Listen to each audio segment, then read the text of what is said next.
kalau kita bicara hukum Taurat soal salah satu perintah, jangan engkau membunuh.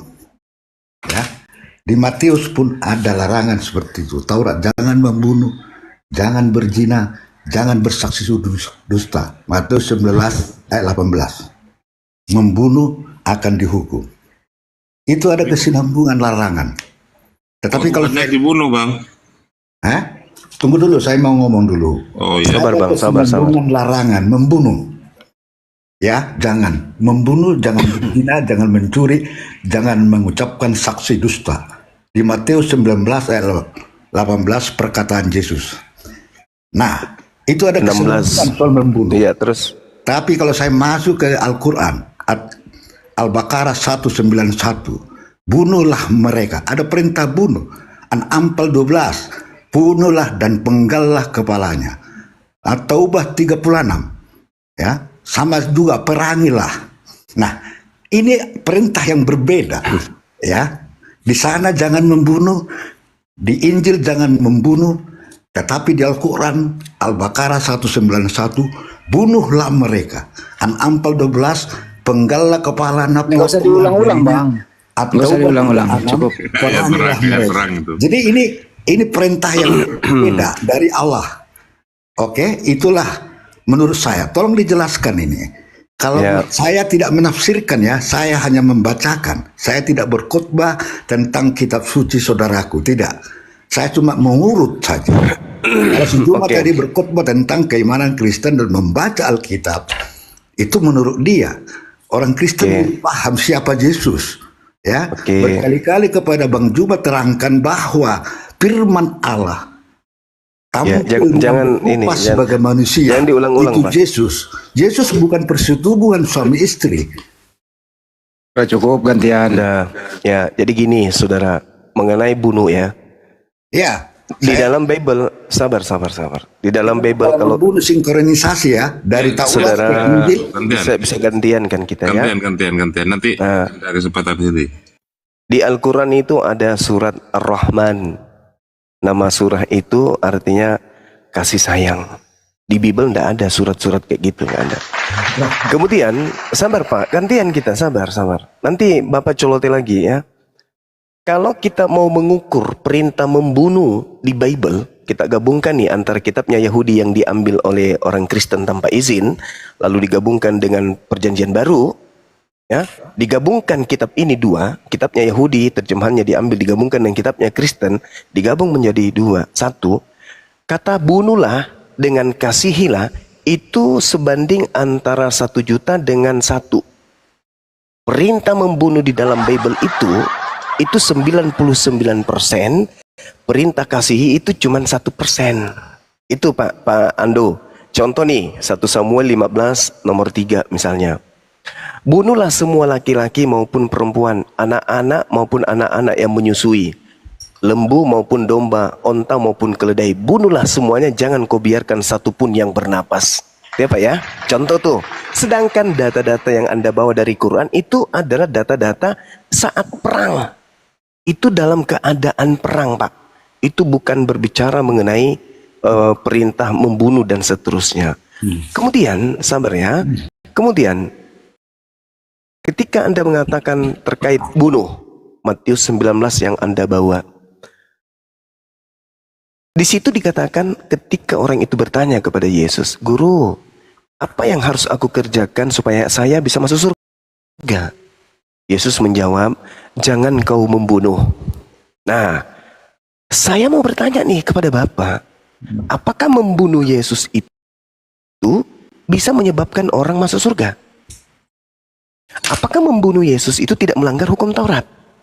Jangan membunuh. Karena kapan membunuh? Melanggar hukum Taurat.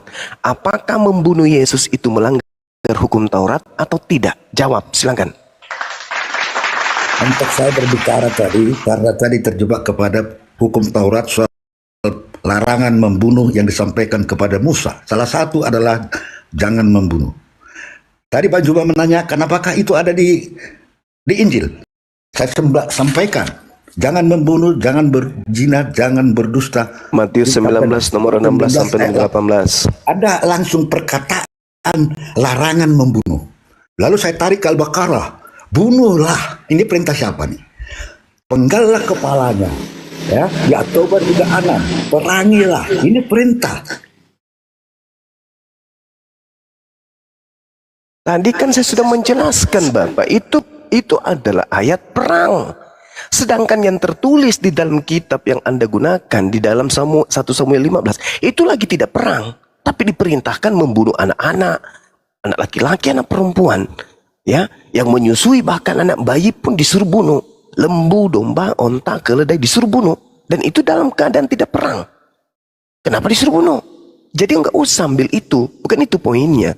Sekarang pertanyaan saya, ketika Anda mencoba mengatakan dalam Matius 19, jangan membunuh, pertanyaan saya, apakah membunuh Yesus itu melanggar hukum Taurat? Coba, jawab, silakan.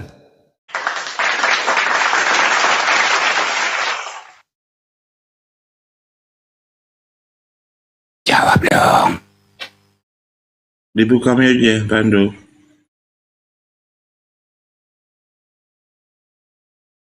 Dijawab. Bang Ando, dibuka mionya.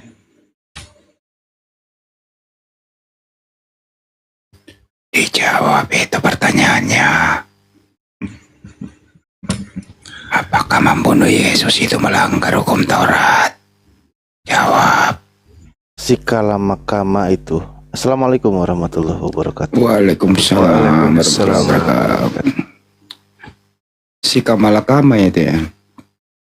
Ingat ya Pak ya, Anda ditunggu di 1 Korintus 15 nomor 17. Dan jika Yesus tidak disalibkan, tidak dibunuh, tidak dikuburkan, tidak dibangkitkan, maka sia-sialah kepercayaan kamu dan kamu masih hidup dalam dosamu. Artinya apa?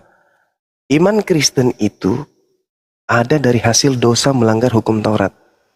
Karena membunuh Yesus itu melanggar hukum Taurat. Dengan melanggar hukum Taurat, maka muncullah agama Kristen. Jadi agama Kristen ini hadir akibat pelanggaran terhadap hukum Taurat. Jedar.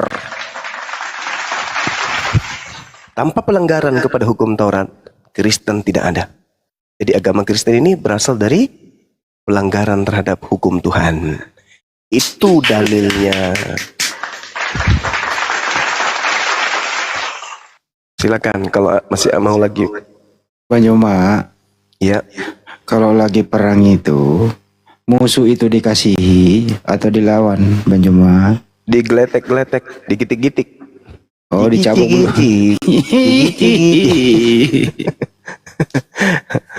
Ya, jadi ya silakan, masih ada, Bu, silakan. Ya, tadi maaf teman-teman, tadi saya lowbat banget, jadi saya tadi turun itu. Baik, saya belum mendengarkan lo tadi paparan Bang Juma yang terkait pertanyaan saya tadi. Apakah hukum kasih yang seperti ada di dalam iman Kristiani itu, apakah ada di dalam hukumnya Bang Juma di Al-Quran Bang Juma dan Sudah dijawab, Bu. diimplementasikan? Surah Al-Rahman, Bu. Sudah dijawab. Biarin. Kan dia nggak dengar, nggak apa-apa. Bagus kok pertanyaannya. Iya, saya kasih ayatnya, misalnya di dalam surat Maryam misalnya ya, di data ayat 96 Allah Subhanahu wa taala menjelaskan kemudian, A'udzubillahi minasyaitonirrajim, innalladzina amanu wa amilus salihati sayaj'alu lahumur rahmanu wudda. Sungguh orang-orang yang beriman dan mengerjakan kebajikan, Allah yang Maha Pengasih menanamkan rasa kasih sayang di dalam hatinya. Nah, rasa kasih sayang ini kemudian bukan hanya sesama muslim, karena Islam itu rahmatan lil alamin. Aku tidak mengutus engkau wahai Nabi Muhammad membawa Islam, melainkan untuk kasih sayang terhadap alam semesta.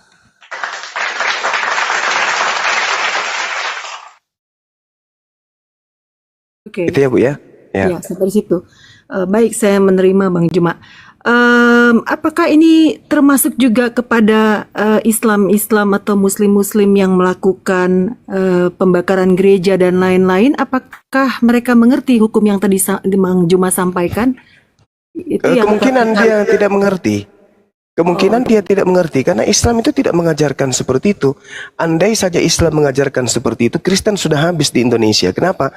Karena Indonesia sebelum merdeka itu dijajah oleh manusia yang beragama Kristen dan juga Katolik. Dan nama Tuhannya Yesus, rumah ibadahnya gereja, nama kitabnya Bible. Faktanya 350 tahun orang-orang yang beragama Kristen ini membunuh jutaan manusia, membuat jutaan manusia menjadi yatim piatu dan wanita menjadi janda, itu jutaan dibuatnya. Kuburan 40 korban jiwa dari keganasan orang-orang yang bernama Kristen, yang beragama Kristen. Tapi apakah kemudian ketika kami orang Islam ini berhasil mengusir mereka, pengikut-pengikutnya atau rumah ibadahnya diratakan dengan tanah? Enggak. Karena Islam melarang. Enggak boleh merusak rumah ibadah agama lain. Enggak boleh. Dilarang dalam agama Islam, haram hukumnya. Jadi kalau ada kemudian orang yang mengatakan dirinya Islam kemudian membakar gereja, itu melanggar Islam, itu melanggar, nggak boleh. Tapi kalau di Kristen saya rasa sah-sah saja sih, karena di dalam 1 Yohanes 2 nomor 1 dikatakan, barang siapa yang berbuat dosa, maka ada Yesus yang mendamaikan dosa Kristen. Baik. Itu artinya mereka yang Islam yang melakukan pembunuhan ataupun melakukan saksi dusta terhadap sesamanya, itu bukan Islam yang menganut paham dari Quran yang diadopsi oleh keimanan Bang Zuma dan teman-teman, begitu ya, dari statement itu. Apakah itu yang dimaksud ya Bang Zuma? Iya, karena itu tidak sesuai dengan Islam. Itu tidak boleh dalam Islam, tidak boleh. Baik, jadi ketika Al-Maidah ayat ada 32. yang melakukan itu adalah bukan barisan dari Islam, gitu ya Bang ya? Penduduknya, orangnya mungkin KTP-nya Islam, tapi dia tidak sedang menjalankan ajaran Islam. Al-Quran surah Al-Maidah jelas sekali diterangkan kemudian, A'udzubillahi minasyaitonirrajim, min ajli dzalika katabna ala bani Israel annahu man qatala nafsan bighairi nafsin aw fasadi fil ard faka'annama qatalan nas jami'a. Barang siapa yang membunuh satu manusia, maka dia sama halnya membunuh seluruh umat manusia. Wa man ahyaha faka'annaha ahya nas jami'a. Dan barang siapa yang menyayangi satu manusia, maka dia sama halnya menyayangi seluruh umat manusia. Al-Quran surah Al-Maidah ayat 32. Baik. Jadi demikian juga analoginya seperti yang tadi Bang Juma sampaikan, bahwa penjajah Indonesia 350 tahun adalah orang Kristen. Seperti tadi saya nyatakan bahwa ketika orang Kristen, makanya saya sampaikan hukum Taurat itu tetap dilakukan sampai hari ini, karena jika dia melanggar hukum Taurat, dengan otomatis dia melanggar hukum kasih yang diperintahkan Tuhan Yesus ya. Nah, demikian juga yang penjajahan 350 tahun, sama seperti yang Bang Juma tadi paparkan, Islam yang membunuh, Islam yang sengaja memiliki motivasi untuk menghancurkan gereja dan membunuh jemaat yang sedang merayakan Natal. Begitu juga yang 350 tahun menjajah ini adalah Kristen-Kristen yang tidak mengadopsi ajaran kasih yang ditetapkan Yesus Kristus. Itu makanya ketika terjadi penjajahan, tidak saja terjadi orang-orang yang menjajah Indonesia, tapi ada juga misionaris yang datang ke Indonesia untuk menyebarkan hukum kasih tersebut.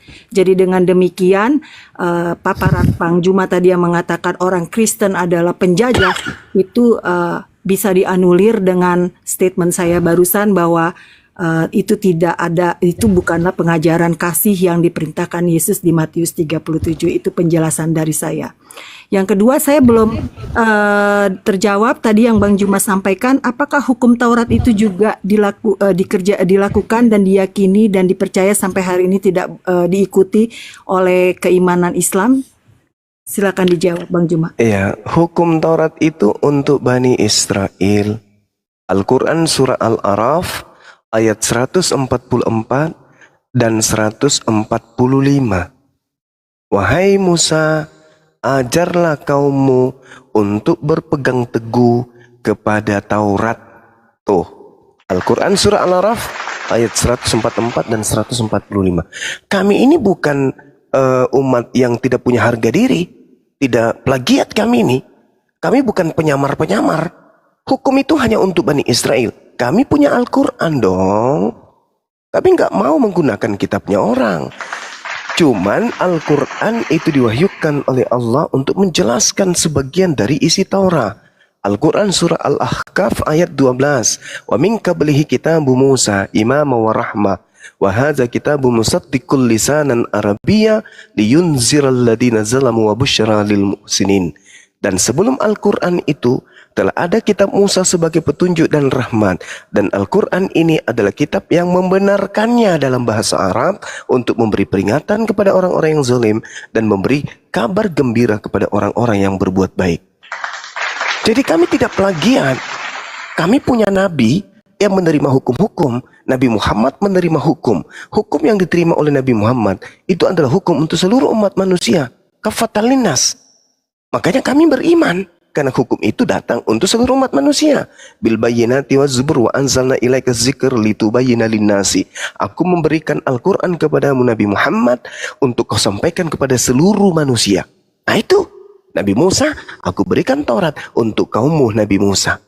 Aku beri Injil kepada Nabi Isa untuk kaum Bani Israel. Makanya Kristen tidak punya Injil Yesus. Karena Yesus itu hanya untuk Bani Israel. Dan Yesus menurut catatan yang ada di dalam Bible-nya orang Kristen, Yesus datang mengajarkan Injil kepada Bani Israel. Markus 1 nomor 14. Itu jelas itu. Bagaimana kemudian Yesus mengajarkan Injil kepada Bani Israel. Ucapan-ucapan Yesus hanya untuk Bani Israel, bukan untuk bangsa lain. Sedangkan Bible, saya ulang, sedangkan Bible itu adalah catatan orang-orang yang tidak dikenali yang menuliskan tentang Yesus dan murid-muridnya ketika Yesus mengajarkan kitabullah, ketetapan Allah terkait hikmah Injil kepada muridnya Bani Israel. Makanya di dalam Matius 15 nomor 24 di situ dicatat oleh penulis Matius bahwa Yesus berkata, aku diutus hanya kepada domba yang hilang dari umat Israel. Itu ucapan Yesus. Kitab Anda itu ditulis setelah Yesus tak ada di bumi. Sedangkan Yesus itu adalah pembawa Injil. Injilnya tidak dihafalkan, Injilnya tidak dituliskan. Injilnya hanya disampaikan kepada pengikutnya Bani Israel saja. Sedangkan Kristen ini adalah oknum di luar garis. Ingat, Yesus adalah pihak pertama sebagai penyampai firman kepada Bani Israel. Bani Israel adalah pihak kedua sebagai penerima firman dari pihak pertama, yaitu Yesus. Tidak ada Kristen di sini, nggak ada. Kristen ini pihak ketiga, pihak yang berada di luar garis. Tidak ada hubungannya dengan Yesus.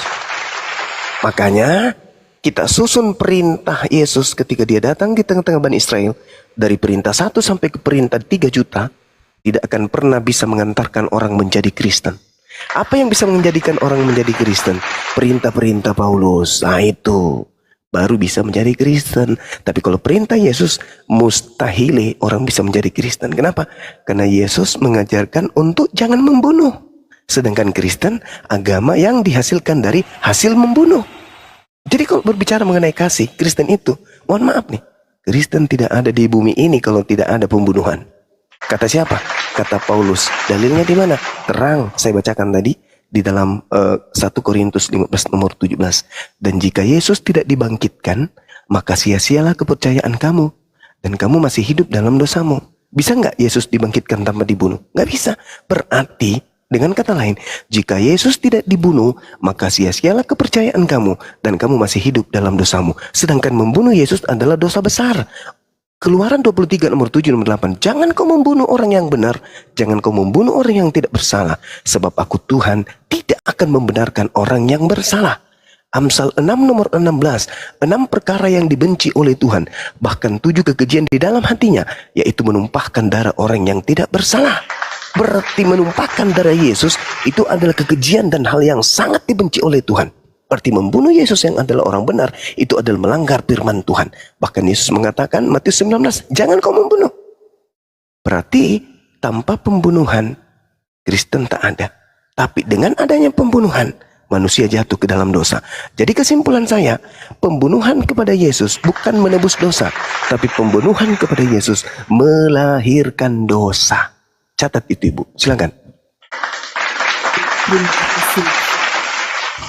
Tadi Bang Juma mengatakan bahwa Al-Quran itu untuk menjelaskan sebagian isi Taurat saja ya. Jadi artinya tidak melakukan hukum Taurat sampai hari ini. Jadi itu sebabnya mungkin sebagian Islam gagal paham untuk menginterpretasikan ajarannya sehingga dia masih tetap membunuh karena tidak dikunci oleh hukum Taurat sampai sekarang ya. Jadi saya sekarang mulai mengerti.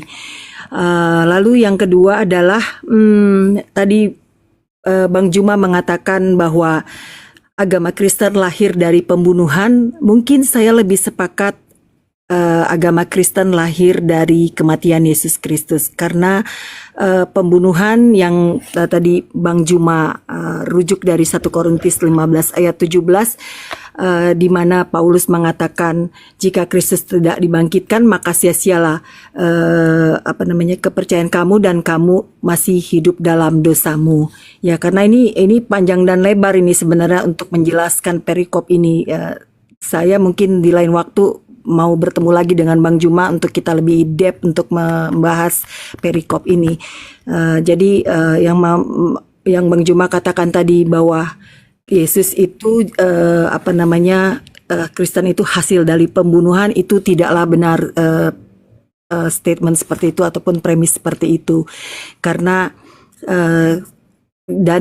pembunuhan itu tidaklah diizinkan oleh hukum Taurat yang dimana saya tadi mengatakan bahwa saya konsisten mengatakan bahwa hukum Taurat itu tetap harus dilakukan hingga hari ini. Jadi ketika pembunuhan itu pun terjadi, bukanlah orang-orang yang percaya kepada Yesus, bukanlah orang-orang yang menyukai Yesus. Yesus dibunuh oleh orang-orang yang memang membenci Yesus. Jadi bukan orang-orang yang memang mengikuti ajaran Yesus saat itu, bukan orang-orang yang menyerahkan dirinya untuk dibaptis oleh Yohanes saat itu, karena saat itu adalah Yohanes menjadi Yohanes Pembaptis di zaman Yesus memberitakan Injil ataupun bukan Injil, saya ralat, di zaman Yesus berada di dunia saat itu. Jadi untuk selanjutnya mungkin saya akan masuk ke komal Bang Juma, karena malam ini saya tadi udah live dari pagi. Mohon izin kita bisa sambung di komal berikutnya. Bang Juma, salam kenal dari saya. Iya, sama-sama Ibu. Terima kasih telah melakukan pencerahan dan diskusi. Buat Bang Handi juga terima kasih, salam kenal. Tadi mohon maaf agak sedikit ini tektokan karena tadi saya memang sengaja lagi kulo nuwun aja karena saya tadi habis kirim message sama Bang Arif ya. Makasih Bang Arif hostnya telah mengundang saya untuk berdiskusi di ruangan ini. Buat teman-teman yang lain, mohon maaf jika ada salah kata maupun hal-hal yang tidak menyenangkan. Terima kasih, salam damai semuanya. Mohon izin saya turun, nanti kapan-kapan saya bisa bertandang ke rumah-rumahnya Bang Juma. Baik. Ya. Terima kasih. Silakan Ibu juga. Saya juga terima kasih dan sekalian minta maaf ketika ada kata saya yang kurang berkenan untuk Ibu. Itu hanya sekedar untuk bahan kita untuk berpikir ya. Oke, saya lanjutkan. Ibu terima kasih, sehat selalu. Saya menunggu ya, baik. Saya menunggu Ibu kapan hari lagi untuk berdiskusi dengan saya ya. Baik. Saya ingin oke. Saya ingin izin aku live ya. Terima kasih ya, teman-teman. Makasih Ibu, makasih. Selamat malam semua. Ya Ibu. Jadi teman-teman sekalian, Ibu ini mengatakan bahwa pantasan aja di Islam itu masih bisa membunuh kata dia kan. Nah, ini cara licik yang memang diajarkan dari agamanya gitu. Mereka harus cerdik, ya cerdik seperti ular. Memang seperti itu mereka. Di dalam 1 Filipi 1 nomor 18 terkait pemberitaan tentang Yesus, mereka boleh dengan cara menipu, dengan cara jujur, dengan cara palsu boleh, mengelabui boleh. Padahal tadi saya sudah membacakan ayatnya. Barang siapa yang membunuh satu manusia, sama halnya dia membunuh seluruh umat manusia. Ada nggak dalil itu di kitab mereka? Nggak ada. Al-Quran mengatakan walladzina la yud'una ma'allah ilahan akhara wa la yaqtuluna an-nafsa allati harramallahu illa bil haqq wa la yaznun wa may yaf'al dzalika yalqa adzama. Al-Quran mengatakan itu. Tidak boleh membunuh. tidak boleh membunuh, diharamkan oleh Allah. Itu dalilnya. Tidak boleh membunuh manusia. Haram hukumnya dalam Islam. Lalu kemudian tadi sudah saya bacakan ya dalam surah Al-Maidah, jangan membunuh. Barang siapa membunuh satu manusia, sama halnya membunuh seluruh umat manusia. Sedangkan di dalam kitab mereka yang mereka pakai, yang dipraktekkan oleh Belanda, Ulangan 20 nomor 10. Apabila engkau mendekati suatu kota untuk berperang melawannya, maka haruslah engkau menawarkan perdamaian kepadanya. Apabila kota itu menerima tawaran perdamaian, tadinya kupikir, oh, ketika mau berdamai akhirnya damai-damai aja. Ternyata tidak. Apabila kemudian mereka menerima perdamaian itu, mereka membukakan pintu gerbang kotanya untukmu, maka haruslah semua orang yang terdapat di situ melakukan pekerjaan rodi bagimu dan menjadi budak bagimu. Gila nggak ini ajaran? Ini yang diperhatikan oleh Belanda. Tapi dia orang ibu itu tadi mencoba untuk ya seperti Filipi 1 nomor 18. Tetapi apabila kota itu tidak mau berdamai, melainkan mengadakan pertempuran melawan engkau, maka haruslah engkau mengepungnya, dan setelah Tuhan menyerahkannya ke dalam tanganmu, haruslah engkau membunuh seluruh penduduknya yang laki-laki dengan mata pedang. Ini yang diperhatikan. Kemudian coba kita lihat di dalam Lukas 19 ya, nomor 27. Akan tetapi semua seteruku ini yang tidak suka akan aku menjadi rajanya, bawalah mereka kemari dan bunuhlah mereka di depan mataku. Itu dalil. Nah, di mana kemudian agama Kristen ini disebarkan dengan masuk ke satu tempat dengan tidak seperti yang diperhatikan Belanda? Ada enggak? Coba sebutkan kepada saya. Enggak ada. Ada enggak? Enggak ada ya? Ada Lukas 19:27. Kemudian sedikit lagi teman-teman. 10 hukum Taurat itu semuanya tertuang di dalam Al-Quranul Karim. Di dalam Al-Baqarah ayat 163. Tidak boleh menyembah selain daripada Tuhannya Ibrahim, Ishak dan Yakub. Tidak boleh. Jangan ada ilah lain selain daripada Tuhannya Abraham, Ishak dan Yakub. Enggak boleh. Sedangkan mereka mengadakan Tuhan di luar Tuhannya Bani Israel. Tuhannya Abraham, Ishak dan Yakub. Pernahkah Abraham, Ishak dan Yakub menyembah anak Maria? Tidak pernah. Pernahkah Abraham, Ishak dan Yakub menyembah hakikat pencipta langit dan bumi yang maha suci lagi maha tinggi? Pernah. Nah, itulah yang kita sembah.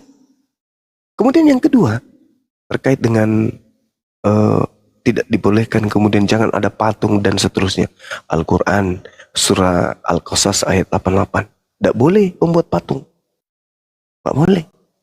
Kemudian melarang kemudian menyebut nama Tuhan Al-Quran dengan sembarangan. Al-Quran surah Al-Araf ayat 180. Kemudian larangan membunuh ayat 68 dari surah Al-Furqan.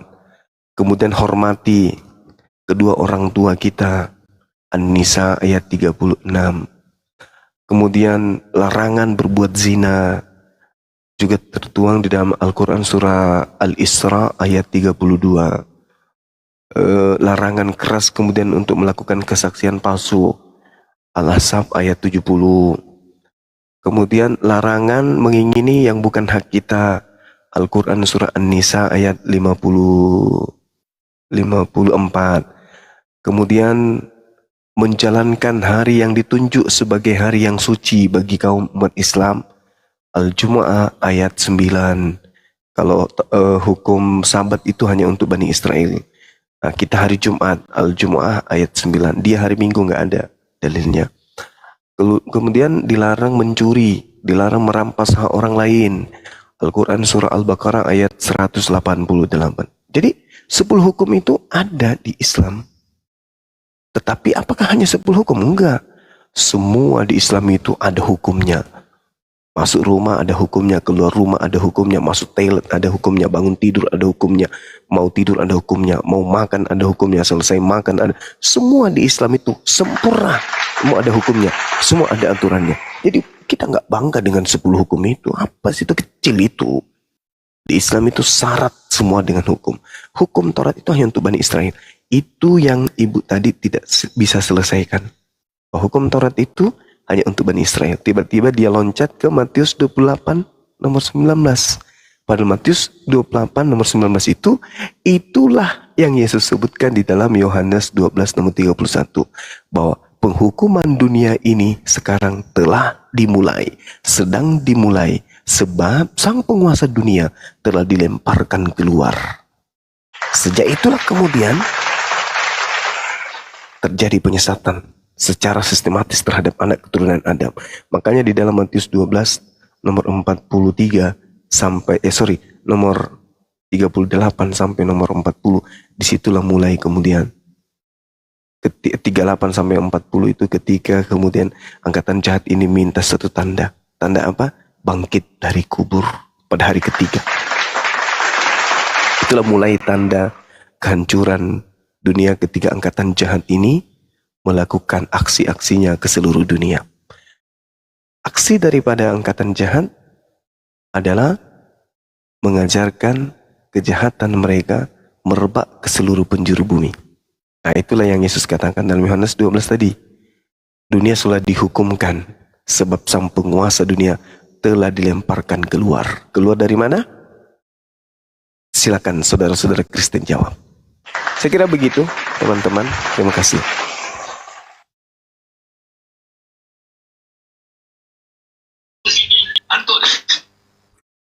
Masya Allah Bang Juma.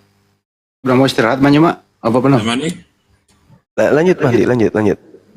Di sini udah 3:30, silakan. Coba sebelum Bang Juma istirahat, ya biasalah permintaan nih.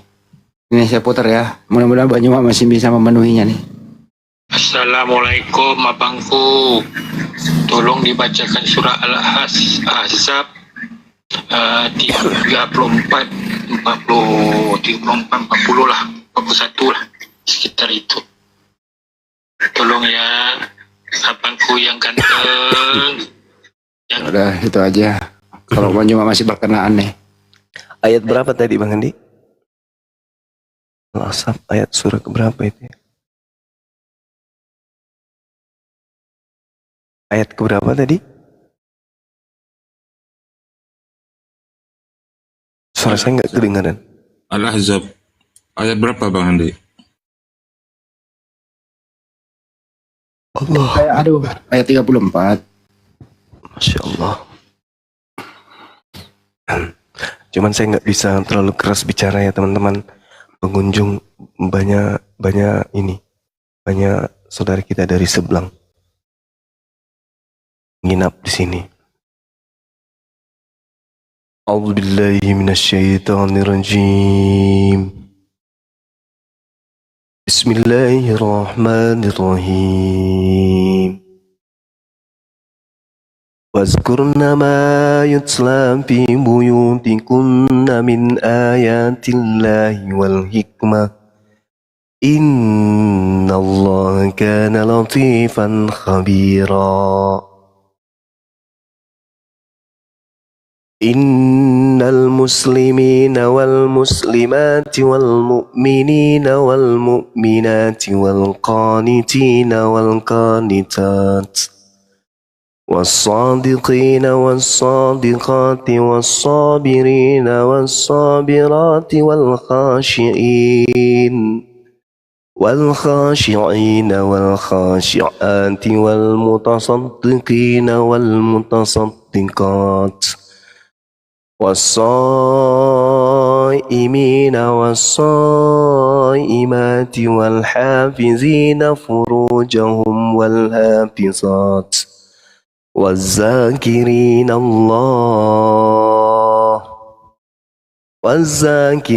الله كثيرا والذاكرات أعد الله لهم مغفرة وأجرا عظيما وما كان لمؤمن ولا مؤمنة إذا قضى الله ورسوله إذا قضى الله ورسوله أمرا أن يكون لهم الخيرة من أمرهم ومن يعص الله ورسوله فقد ضل ضلالا مبينا وإذ تقول للذي أنعم الله عليه وأنعمنا عليه أمسك عليك زوجك واتق الله وتخفي في نفسك ما الله مبديه وتخشى الناس والله أحق أن تخشاه فلما قضى زيد منها وطرا زوجناكها لكي لا يكون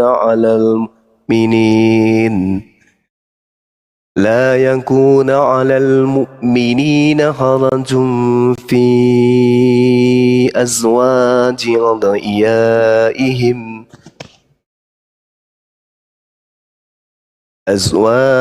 أدعيائهم إذا قضي منهن وطرا وكان أمر الله مفعولا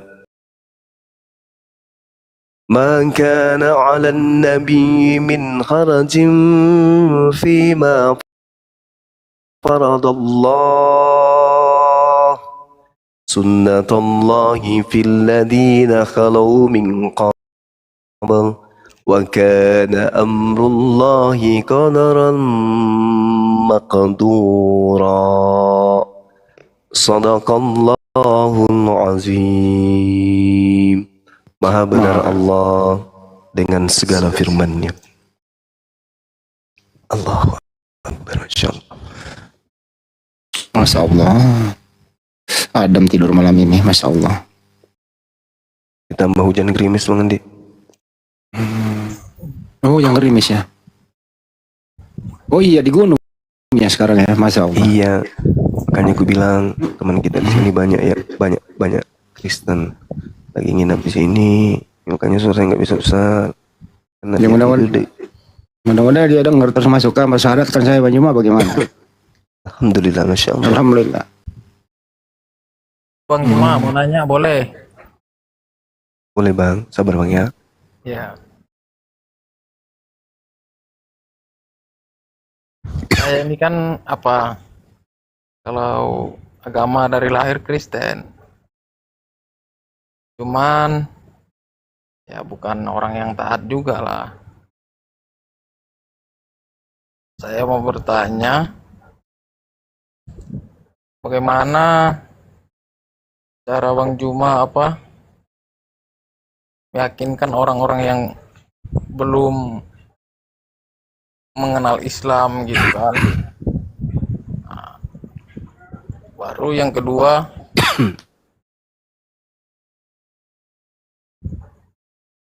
kita kan ditakdirkan tidak bisa memilih dari mana kita lahir, di mana kita lahir, misalnya mau pilih di negara mana kita lahir kan kita nggak bisa pilih orang tua kita siapa, nah, kayak gitu.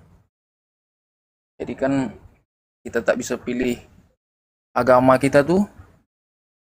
Waktu kita lahir tuh orang tua kita tuh kita pengen agama Islam contohnya, agama Kristen contohnya apa, agama yang lain gitu. Otomatis kan kita kalau mengikuti agama dari orang tua, yang diajarkan dari orang tua kan itulah yang seharusnya memang kita taati, itu yang kita pelajari dan itu yang kita lakukan. Jadi kan kalau penilaian saya kan kebanyakan kan apa yang kita yakini dari awal memang tidak bisa terpenuhi sampai akhir, sehingga kita kayak seperti saya inilah kan di di keyakinan saya yang saat ini pun tidak saya pelajari dengan baik gitu.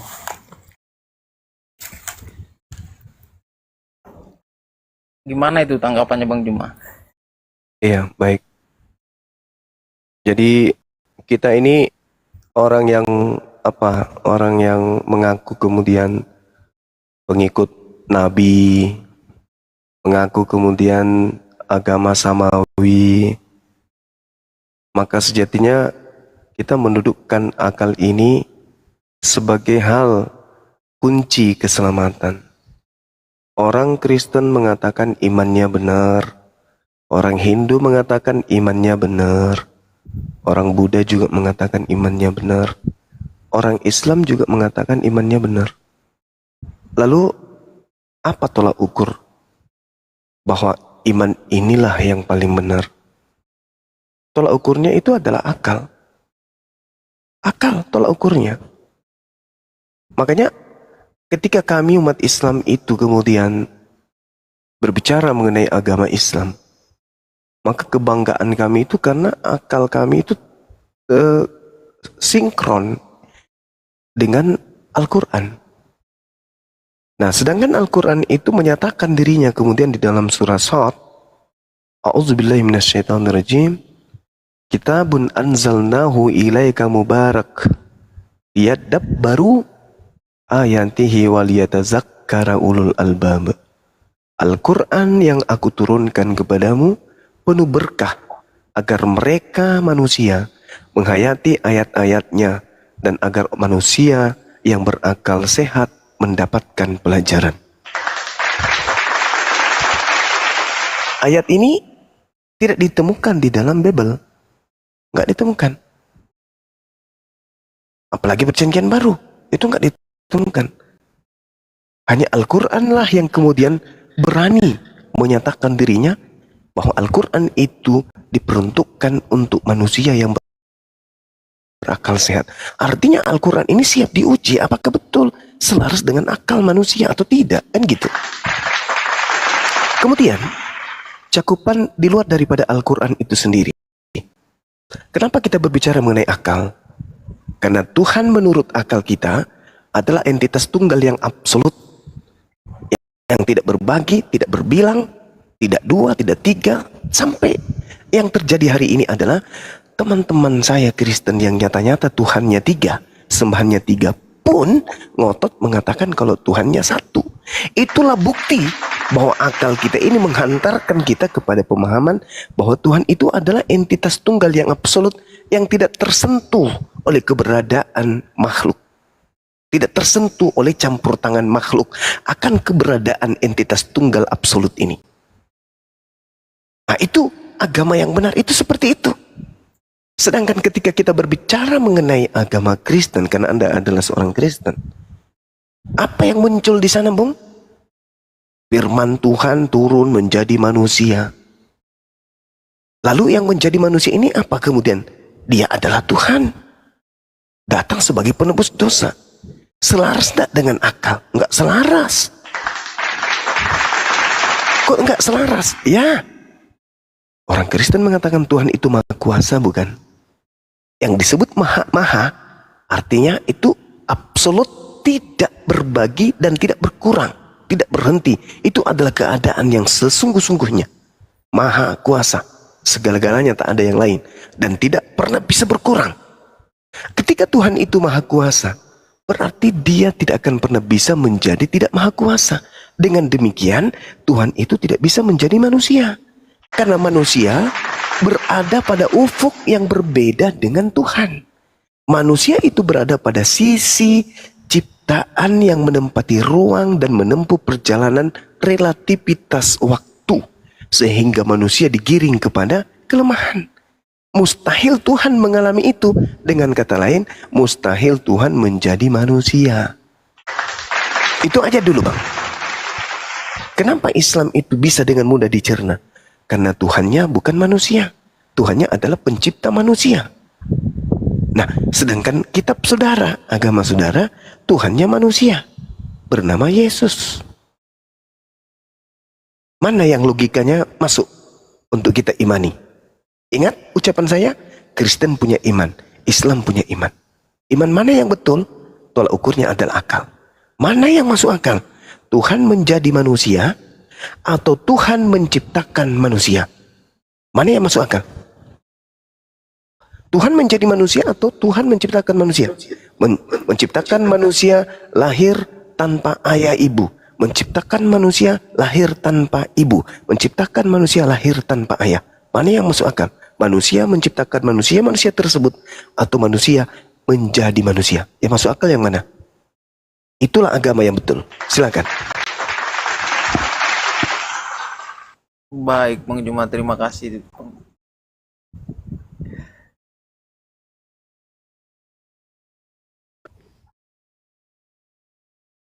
Bang Damanik ini sekarang masih Kristen ya Bang?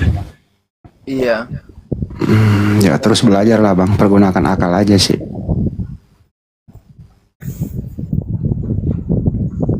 Ada lagi Bang mau ditanyain? besar di apa namanya? Besar di lingkungan Muslim. Di kampung kami itu cuma kami Kristen. Aman ndak abang di situ? Aman lah, baik-baik orangnya. Alhamdulillahirabbil alamin.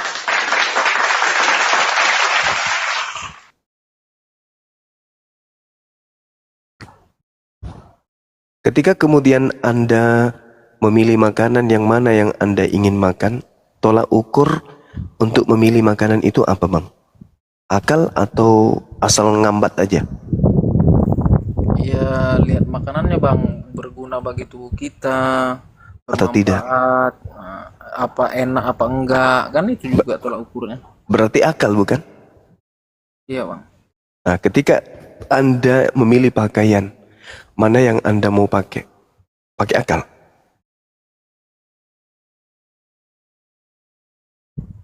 Pakai akal enggak memilihnya? Ada daster, ada rok mini, ada baju laki-laki. Yang mana Anda pilih? Pasti baju laki-laki. Berdasarkan apa? Akal.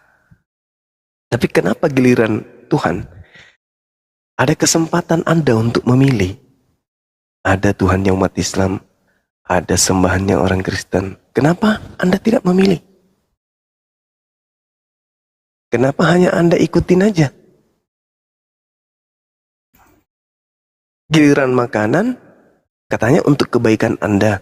Pilih mana yang untuk berguna bagi diri Anda. Padahal itu sifatnya sementara. Giliran pakaian, Anda menggunakan akal untuk memilih. Padahal itu sifatnya untuk sementara. Tapi hal yang untuk selamanya di kehidupan akhirat nanti, Anda tidak memilih. Mana yang masuk akal? Tadi memilih karena akal. Tapi giliran agama, Tuhan, Anda mematikan akal. Kenapa nggak pakai akal?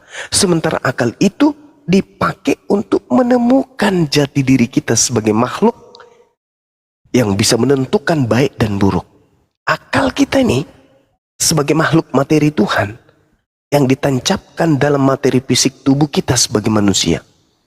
Akal adalah jembatan manusia untuk mengenal Tuhannya.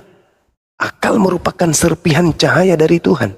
Yang dengan akal itu kemudian kita manusia mampu membedakan segenap kualitas objek. Di mana akal kita sebagai hal yang mengikat manusia dalam realitas kita sebagai hamba Tuhan. Bagaimana kita kemudian mengadakan kebenaran-kebenaran untuk kehidupan kita. Kita memilih sekolah, kita memilih wanita, kita memilih rumah, kita memilih materi-materi, kita memilih sesuatu yang sudah kita berikan kuadrat kualitas terhadap objek itu. Kenapa giliran Tuhan kita nggak mau milih? Memilih juga Bang kan. Pilihannya jatuh kemana? Belum ada jatuh karena apa namanya? Di setiap agama kan memang belum mendalami semua. Cuman yang saya nilai menurut pribadi saya itu, contohnya di Muslim bagus, di Kristen bagus, di yang agama yang lain-lain juga bagus. Ada plus minusnya gitu. Ada yang di sini menurut saya sebagian cocok, ada sebagian yang tidak cocok. Nah, begitu semua di semua yang saya tahu gitu. Nah, tadi kan saya sudah mengatakan imannya mengatakan dia benar, di Islam mengatakan dia benar. Tolak ukurnya apa? Akal. Lalu apa yang menjadi materi kendaraan untuk akal ini tunggangi untuk menemukan kebenaran absolut itu? Kitab suci. Jadi kalau Anda menemukan kemudian ada perilaku dari sebuah umat, kemudian dia melakukan kesalahan dan menurut pandangan saudara itu salah, lihat kitab sucinya. Itu melanggar atau tidak? Kalau ada sebuah kitab suci bertentangan dengan akalnya sang pemilik kitab, itu bukan lagi kitab suci. Kenapa? Karena dia bertolak belakang dengan serpihan cahaya yang Tuhan titipkan pada manusia, yaitu akal. Jadi kalau kemudian ada kitab yang dianggap suci bertentangan dengan akal, orang ini yang tidak sempurna akalnya, atau kitab itu yang kemudian bukan berasal dari Sang Yang Maha Suci, sehingga akal yang dijadikan alat pendeteksi kebenaran itu bertolak belakang dengan kitab tersebut. Kalau kitab itu berasal dari Sang Yang Maha Tahu, maka kitab itu mustahil bertentangan dengan akal manusia. Mustahil. Ingat saudara, akal ini sekali lagi saya katakan, akal ini adalah serpihan cahaya Allah, cahaya Tuhan, yang dengan itu kemudian manusia mampu membedakan segenap kualitas-kualitas materi atau benda-benda yang ada. Kira-kira kambing bisa nggak membedakan itu jam tangan, ini HP, ini kemudian uang, ini sepatu, ini bisa nggak? Tidak bisa. Kenapa? Karena pencipta langit dan bumi itu maha mengetahui, dan serpihan di antara cahaya ilmu pengetahuan Tuhan itu, serpihannya diberikan kemudian kepada manusia, sehingga maha tahu yang ada pada diri Allah, pada diri Tuhan, satu serpihan diberikan kepada makhluk bernama manusia, sehingga manusia itu mampu mengetahui baik dan buruk, mampu mengetahui kualitas-kualitas objek. Ini putih, ini hitam, ini coklat, ini besar, ini tinggi, ini gemuk, ini kurus, ini jam tangan, ini sepatu, ini masker, ini tas, ini botol aqua, ini kucing. Kenapa demikian? Karena ada serpihan cahaya dari Tuhan. Cahayanya Tuhan turun ke manusia berupa akal. Apabila kita kemudian tidak menggunakan akal ini untuk menemukan Tuhan, berarti itu sama halnya kita sedang mematikan cahaya yang ada pada diri kita. Ingat itu, Bung. Seibarat Tuhan itu seperti cahaya. Setitik dari cahaya itu diambil, lalu disimpan di batok kepala kita. Sehingga ilmu Tuhan yang tadinya maha mengetahui itu, sedikit berpindah ke kepala. Nah, artinya apa?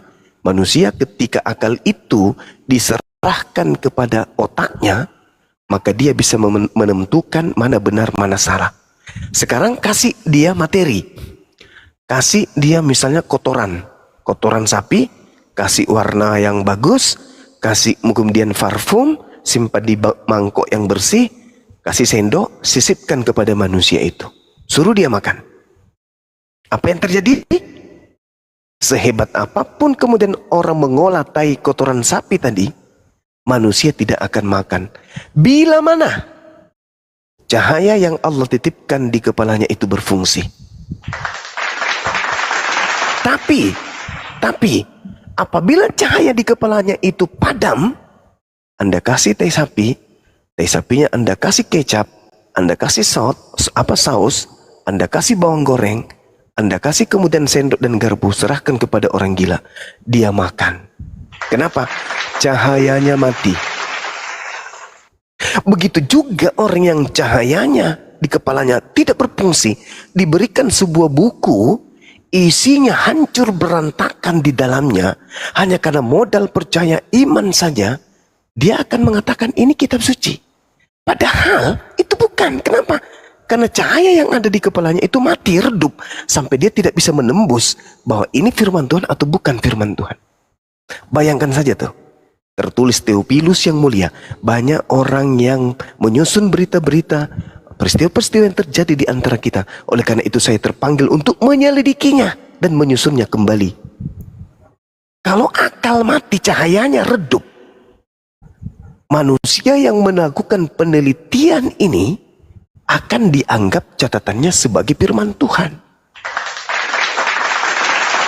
Tapi kalau cahaya di kepala orang tersebut berfungsi, maka dia akan menembus kegelapan yang muncul kemudian, dan cahaya di kepalanya akan menerangkan bahwa catatan itu bukan firman Tuhan, hanya karya tulis dari orang yang melakukan penelitian saja.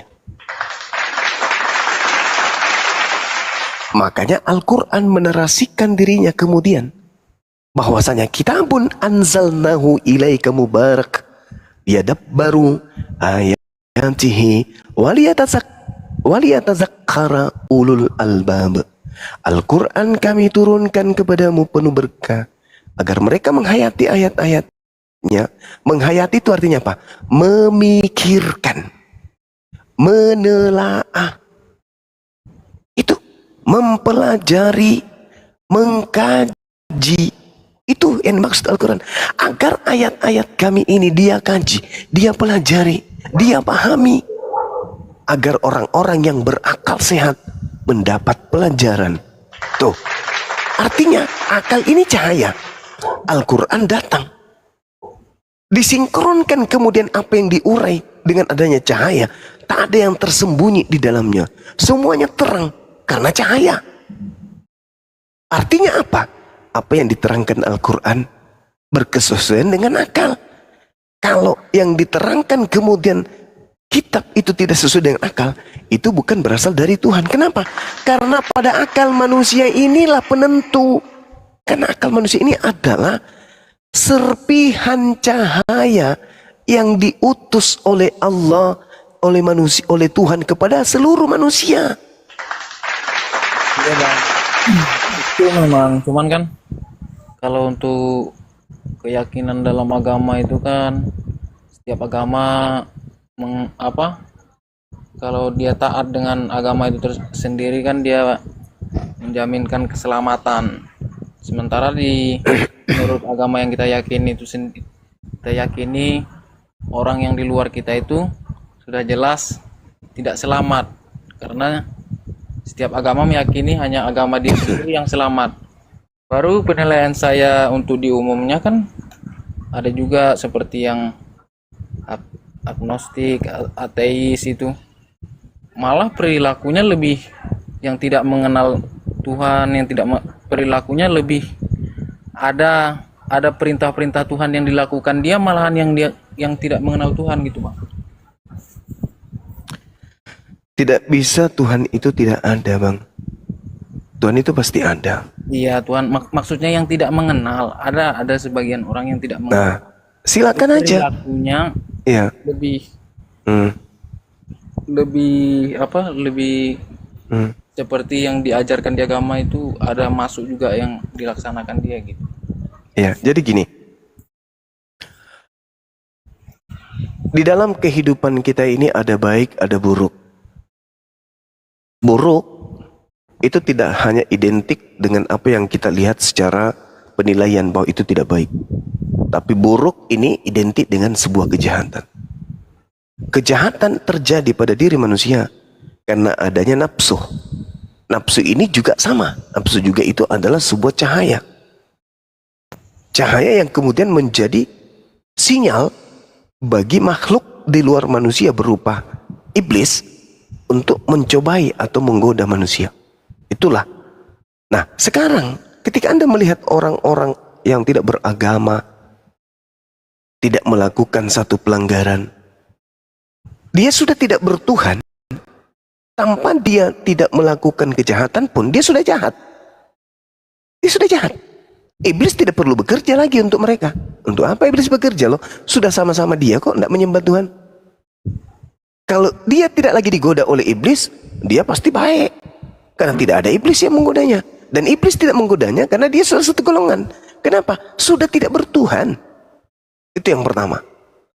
Ketika ada orang yang tidak bertuhan kemudian melakukan kebaikan, itu sama halnya seperti anak yang tidak sekolah tetapi melakukan pekerjaan sekolah. Misalnya tidak terdaftar di sebuah sekolah, tapi dia punya buku kelas 1. Buku kelas 1 itu dipelajarinya di rumah.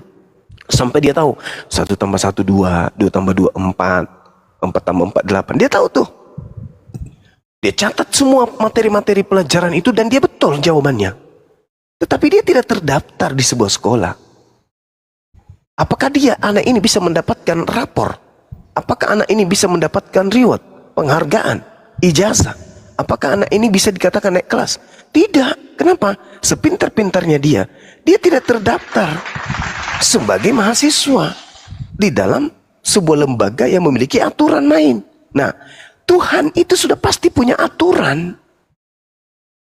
Contoh, orang tua kita pasti punya aturan. Untuk apa orang tua itu memberikan aturan kepada kita? Supaya kita ini anak-anaknya selamat. Begitu juga Tuhan memberikan aturan di atas muka bumi ini supaya kita hambanya selamat. Nah, aturan itulah kemudian yang kita cari. Aturan itu tertuang di mana? Di kitab suci. Nah, kitab suci mana yang betul? Kitab suci yang selaras dengan akal. Ketika Anda mengatakan tadi, ada juga kok dari mereka baik. Memang betul. Karena sejatinya manusia tanpa kitab suci pun manusia bisa melakukan kebaikan. Kenapa? Karena potensi itu ada pada diri manusia.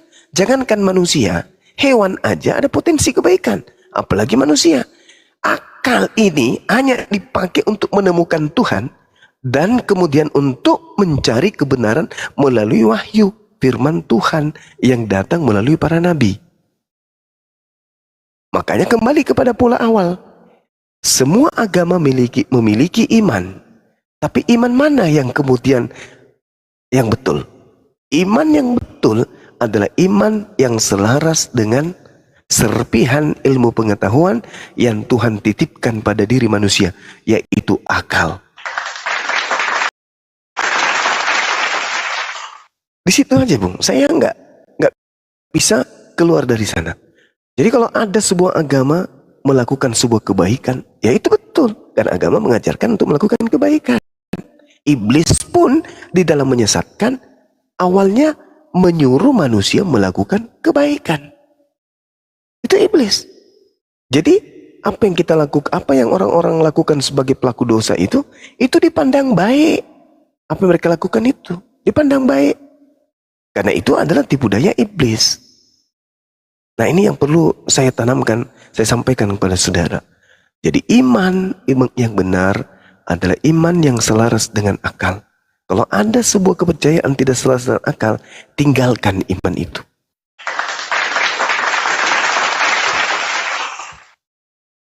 Karena itu tadi, Tuhan memiliki serpihan cahaya yang dititipkan kepada manusia berupa akal. Dengan akal inilah kemudian manusia menjadikan cahaya yang mencerahkan dan manusia menjadi tahu penggarisan antara pembeda mana yang baik, mana yang buruk karena akal. Itu, Bang. Silakan.